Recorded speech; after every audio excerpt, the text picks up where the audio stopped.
इसमें सबसे पहली टिप तो ये है कि आप अपना कैलेंडर मार्क कर लीजिए। जो इंडिविजुअल्स और एओपीज हैं उन्होंने हर साल टैक्स रिटर्न जमा करवानी है 30 सितंबर को। 31 दिसंबर की डेडलाइन है for filing of annual income tax return for the companies. Her company को टैक्स रिटर्न जमा करवानी है इररिस्पेक्टिव ऑफ इट्स ऑपरेशंस और it's income size. Salary individual के केस में आपकी सैलरी जब 6 लाख से बढ़ती है या 50,000 पर मंथ से बढ़ती है तो आपको टैक्स रिटर्न जमा करवानी है। इंडिविजुअल्स और एओपीज जो हैं उनकी इनकम अगर 400,000 पर ईयर इंक्रीज करती है तो आपको टैक्स रिटर्न जमा करवानी है। सब non profit organisations, every person whose income is subject to final taxes like exports जो करते हैं, every person who has been charge to tax in last two preceding tax years is required to file a tax return. आप कोई loss claim करना चाहते हैं तो आपको टैक्स रिटर्न जमा करवानी है।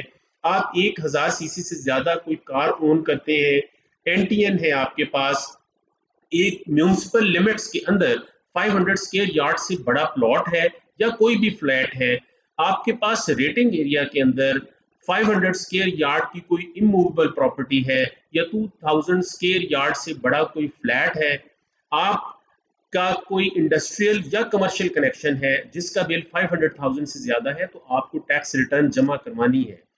आप रेजिडेंट इंडिविजुअल हैं और आप कोई फॉरेन एसेट या आपकी कोई फॉरेन इनकम है तो आपको टैक्स रिटर्न जमा करवानी है। बीइंग अ रेजिडेंट पर्सन आप चेंबर ऑफ कॉमर्स के मेंबर हैं, आप किसी ट्रेड एसोसिएशन के मेंबर हैं, आप पाकिस्तान इंजीनियरिंग काउंसिल के मेंबर हैं, आप पीएमडीसी के मेंबर हैं, आईकैप के मेंबर हैं, आईसीएमएपी के मेंबर हैं, आप ऐसे पर्सन हैं जिसको federal board of revenue notify कर चुका हुआ है, या एक ऐसा इंडिविजुअल जिसकी इनकम 300,000 से इंक्रीज करती है और उसका बिजनेस है, अगर उसकी इनकम 400,000 से इंक्रीज नहीं करती तब भी उसको टैक्स रिटर्न जमा करवानी है। या commissioner may require any individual और any person to file a tax return. Immovable property या फ्लैट, उसके केस में कुछ लोगों को एग्जेम्पशन है टैक्स रिटर्न जमा करवाने के ऊपर। एक विडो या बेवा, एक ऑर्फन जो 25 साल से छोटा है, डिसेबल्ड पर्सन, या अगर एक नॉन रेजिडेंट पर्सन है और वो सिर्फ इमूवेबल प्रॉपर्टी या फ्लैट पाकिस्तान में होल्ड करता है तो उसको भी टैक्स रिटर्न जमा करवाने की जरूरत नहीं है। Penalty 0.1% of the tax payable है for each day of the default और 40,000 rupees whichever is higher. Salaried individual के केस में अगर आपकी सैलरी की इनकम 5 मिलियन पर ईयर से कम है तो मिनिमम अमाउंट ऑफ पेनल्टी जो आपको चार्ज हो सकती है वो 5,000 रुपीज है। देखिए, आपका नाम एक्टिव टैक्स पेयर लिस्ट से रिमूव हो जाएगा अगर आपने टैक्स रिटर्न जमा नहीं करवाई और इमीडिएटली आपके ऊपर जो विदहोल्डिंग की लायबिलिटीज है वो डबल हो जाएंगी।